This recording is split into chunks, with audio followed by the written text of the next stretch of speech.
ঈদের টানা ৯ দিনের ছুটির আগে আজ বৃহস্পতিবার শেষ হচ্ছে স্বাভাবিক ব্যাংকিং লেনদেন। শুক্রবার থেকে শুরু হচ্ছে সাপ্তাহিক ঈদের ও বিশেষ ব্যবস্থার ছুটি।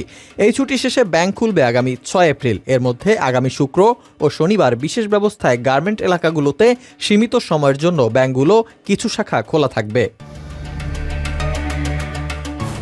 তবে ঈদের ছুটিতে এটিএম বুথ, অনলাইন ও মোবাইল ব্যাংকিং সেবা সার্বক্ষণিক খোলা থাকবে বলে জানা গেছে। সূত্র জানায়, আগে ঈদুল ফিতরের ছুটি ৩ দিন থাকলেও এবার তা বাড়িয়ে ৫ দিন করা হয়েছে।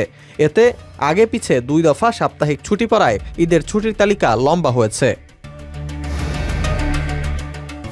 ঈদের আগে শেষ ব্যাংকিং লেনদেন হওয়ায় ব্যাংকগুলোতে দেখা গেছে বাড়তি ভিড়। ব্যাংক থেকে নগদ টাকা তোলা, ঋণের অর্থ ছাড় করা, রেমিটেন্সের ডলার ভাঙানো, মুনাফা উত্তোলন সহ সব ধরনের ব্যাংকিং কাজ করা হচ্ছে। এজন্য ব্যাংকগুলোতে বাড়তি প্রস্তুতিও নেওয়া হয়েছে।